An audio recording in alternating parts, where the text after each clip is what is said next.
আজকে লেগো আরবি আর কে হাই স্কুলে আমাদের যে মাধ্যমিক পরীক্ষার সেন্টার হয়েছে, তো তাতে করে 386 জন মোটামুটি 4টি স্কুল থেকে এসে আমাদের পরীক্ষার্থী এসছেন। তাদের আমাদের সুরক্ষিত সমস্ত রাস্তার অঞ্চলে যে সমস্ত রাস্তা গিঞ্জি রাস্তা আছে, আমরা আগের থাকতে সমস্ত যারা ট্রাফিক ব্যবহার করেন তাদেরকে অবহিত করেছি যে রাস্তায় পরীক্ষা চলাকালীন, পরীক্ষা শুরুর আগে 2 ঘন্টা এবং পরীক্ষা ছাড়ার আগের থেকে আধ ঘন্টা থেকে 2 ঘন্টা পর্যন্ত আমরা রাস্তায় কোনো যানজট রাখবো না, এটা আমরা প্রচার করেছি।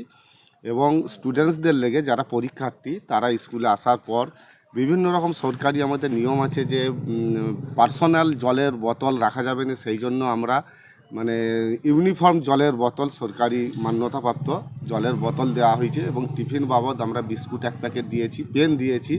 এবং গার্জেনদের যাতে এখানে বসতে অসুবিধা না হয়, আমাদের পশ্চিমবঙ্গের মাননীয় মুখ্যমন্ত্রী মমতা বন্দ্যোপাধ্যায়ের নির্দেশে আমরা সেই গার্জেনদের বসার জায়গা এবং তাদের কোনো রকম যাতে অসুবিধা না হয় পানীয় জল থেকে এবং রাস্তায় যানজটের হাত থেকে রক্ষা করার জন্য, এবং গার্জেনদের কোনো তারা যেসব স্টুডেন্টসদিকে এনেছেন যান কারো মোটর বাইক আরে যাতে কোনো অসুবিধা না হয়, মানে স্বচ্ছ মতো রাখার জায়গা থেকে আরম্ভ করে সমস্তটাই আমরা ব্যবস্থা করেছি।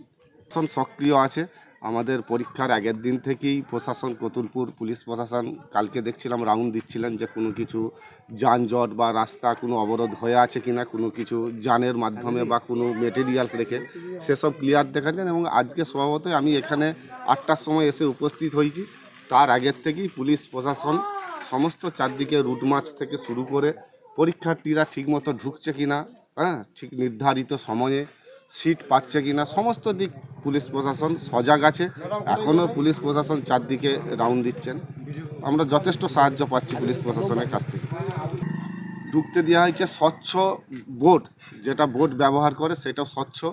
জলের বোতল আমরা দিয়েছি একবারে স্বচ্ছ বোতল, এবং পেন যাবতীয় কোনো স্কুলের ব্যাগ আর এইসব নিয়ে ঢুকতে দেওয়া হয় না। আপনার নাম? আমার নাম অসিত কুমার পাল, আমি লেগো গ্রাম পঞ্চায়েতের প্রধান।